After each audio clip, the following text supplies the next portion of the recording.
साल था 1983। समुद्र के बीचों बीच एक नाव से कुछ समुद्री गोताखोर अरेबियन सी में छलांग लगा रहे थे। वे गहरे समुद्र में एक खास खोज के लिए उतरे थे, सतह से कई मील नीचे। जब उन्होंने जो नजारा देखा, उसने पूरी दुनिया को चौंका कर रख दिया। एक विशाल नगरी, मानो आज के किसी आधुनिक शहर की तरह समुद्र के भीतर बसी हुई हो। ऊंची ऊंची दीवारें, सड़कें, मूर्तियां, महल और एक पूरा सुव्यवस्थित शहर। इस अद्भुत नगरी को देखकर सभी गोताखोर अवाक रह गए। जब उन्होंने वहां से पत्थरों के नमूने इकट्ठा किए और उनकी जांच की, तो एक रहस्य सामने आया। ये पत्थर महाभारत के समय के थे। यह वही नगरी थी जिसके बारे में महाभारत में भी उल्लेख मिलता है।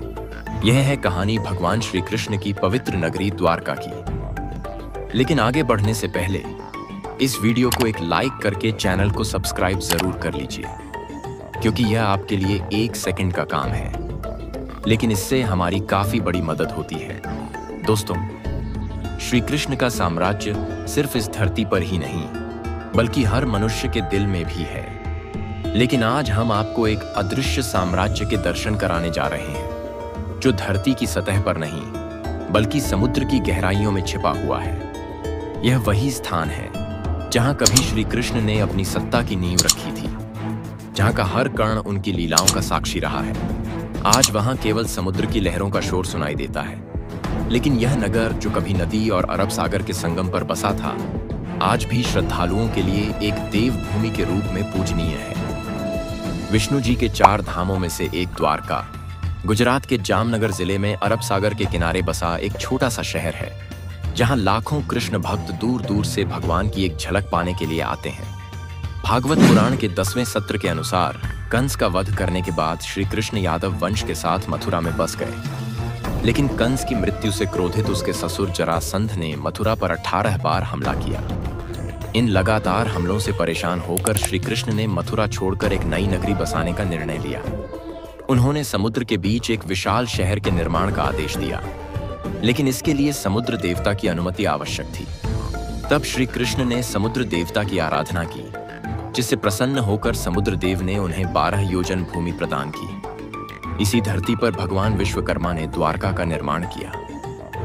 द्वारका एक अत्याधुनिक नगरी थी, जिसकी योजना और वास्तुकला आज की शहरी संरचना और नौकाओं को भी पीछे छोड़ देती है। सड़कों से लेकर सोने के महलों तक, बड़े दरवाजों, बगीचों और तालाबों को अत्यंत सुंदर ढंग से निर्मित किया गया था। इस नगरी के केंद्र में श्री कृष्ण का महल था, जो सबसे आकर्षक और भव्य इमारत थी। जब द्वारका का निर्माण पूरा हो गया, तब श्री कृष्ण ने अपनी योग माया से पूरे यादव वंश को मथुरा से द्वारका ले आए। इसके बाद उन्होंने मथुरा जाकर जरासंध और कालयवन से युद्ध किया और विजय प्राप्त करने के बाद द्वारका लौटकर अपने परिवार के साथ सुख समृद्धि में जीवन व्यतीत किया। द्वारका नगरी के डूबने को लेकर कई कहानियां और मिथक प्रचलित हैं। महाभारत के अनुसार श्री कृष्ण ने महाभारत के युद्ध में पांडवों का साथ दिया,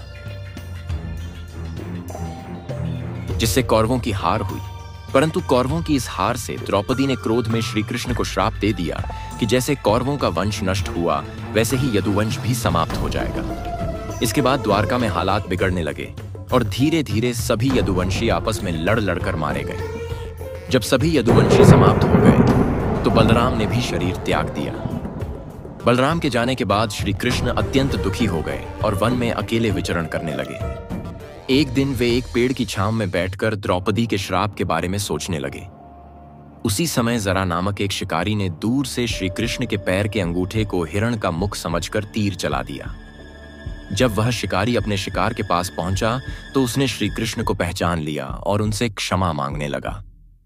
श्री कृष्ण ने उसे अभय दान देकर शांत भाव से देह त्याग दी। श्री कृष्ण की मृत्यु का समाचार जब अर्जुन तक पहुंचा, तो वे अत्यंत शोकाकुल हो गए। अर्जुन द्वारका पहुंचे और वासुदेव जी से नगर के शेष बचे लोगों को हस्तिनापुर चलने की तैयारी करने को कहा। इसके बाद अर्जुन ने प्रभास क्षेत्र में जाकर सभी यदुवंशियों का अंतिम संस्कार किया। अगले दिन वासुदेव जी ने भी प्राण त्याग दिए और उनका भी अंतिम संस्कार किया गया। अर्जुन ने द्वारका से शेष बचे स्त्रियों और बच्चों को लेकर नगर छोड़ दिया। जैसे ही वे लोग द्वारका से निकले, नगरी और उसका राजमहल समुद्र में समा गए। प्रचलित कथाओं के अनुसार गांधारी के श्राप के अलावा श्री कृष्ण के पुत्र साम को भी ऋषियों से श्राप मिला था। महर्षि विश्वामित्र, ऋषि नारद, कण्व और अन्य देव द्वारका आए थे। यादव वंश के कुछ शरारती लड़कों ने श्री कृष्ण के पुत्र श्याम को स्त्री वेश में तैयार कर ऋषियों से मजाक करने का निर्णय लिया। उन्होंने ऋषियों से पूछा कि यह गर्भवती स्त्री किस शिशु को जन्म देगी। ऋषियों ने इस उपहास को देखकर क्रोधित होकर श्राप दिया कि इस स्त्री के गर्भ से एक मूसल जन्म लेगा, जो यदुवंश के विनाश का कारण बनेगा। महाभारत के 23वें और 34वें श्लोकों के अनुसार जब श्री कृष्ण ने 125 वर्षों तक पृथ्वी पर रहकर देह त्याग किया और आध्यात्मिक लोक में गए, उसी दिन द्वारका नगरी समुद्र में समा गई। यही वह समय था जब कलयुग का आरंभ हुआ और समुद्र देवता ने द्वारका को फिर से अपने जल में समेट लिया। लेकिन भगवान श्री कृष्ण का महल बचा रहा। आज द्वारका एक रहस्यमय नगरी के रूप में बनी हुई है और इसके समुद्र में छिपे अवशेषों की खोज जारी है। महाभारत के अनुसार द्वारका समुद्र में डूब गई थी, लेकिन अब यह एक महत्वपूर्ण पुरातात्विक स्थल के रूप में उभर रही है। सबसे पहले द्वारका के समुद्री अवशेषों पर ध्यान भारतीय वायुसेना के पायलटों का गया जब वे समुद्र के ऊपर से उड़ान भर रहे थे।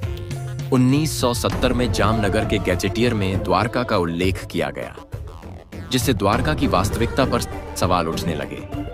अब यह सिद्ध हो चुका है कि द्वारका काल्पनिक नगरी नहीं थी, बल्कि वास्तविक रूप से अस्तित्व में थी। महाभारत में वर्णित 660 मीटर लंबी दीवार से लेकर 30 खंभे और प्राचीन बर्तनों तक के अवशेष इस बात का प्रमाण हैं कि द्वारका का इतिहास महज एक कथा नहीं, बल्कि एक गहरी वास्तविकता है। पुरातत्वविद डॉ.एस.आर. राव और उनकी टीम ने 1979 में द्वारका के समुद्री अवशेषों का शोध शुरू किया। इस दौरान कई प्राचीन वस्तुएं, जिनकी तिथि 1500 ईसा पूर्व से 3000 ईसा पूर्व के बीच मानी जाती है, मिल चुकी हैं। 2005 में भारतीय पुरातात्विक सर्वेक्षण द्वारा द्वारका नगरी की खोज फिर से शुरू की गई। 2007 में कच्छ की खाड़ी में पुरातत्वविद सज्ज और उनकी टीम ने नौसेना के गोताखोरों की मदद से समुद्र के भीतर खुदाई की। इस दौरान कई चूना पत्थरों के खंड और सिक्के मिले, जिनकी तारीखें समुद्र में मिले अवशेषों से मेल खाती थीं। समुद्र के नीचे एक प्राचीन नदी का भी पता चला है, जिसके किनारे प्राचीन सभ्यता के अवशेष पाए गए। ये अवशेष 9000 साल से भी पुराने थे और इससे यह स्पष्ट हुआ कि द्वारका एक प्राचीन बंदरगाह था, जो भारतीय और अन्य देशों के साथ व्यापार करता था। महाभारत में द्वारका के समुद्र में समाने की घटना को लेकर कई सवाल उठते हैं, जैसे कि एक ही पल में विशाल लहरों का द्वारका को समेट लेना। यह एक रहस्यमय घटना है, जिसे लेकर अब तक कई शोध चल रहे हैं।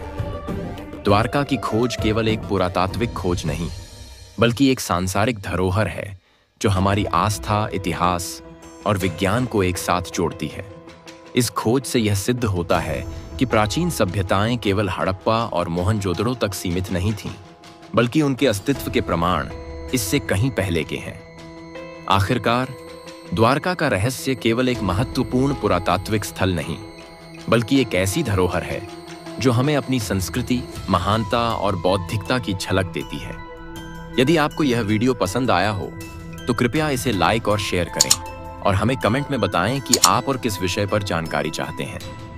ऐसी ही अनसुनी कहानियों के लिए हमारे चैनल को सब्सक्राइब करें।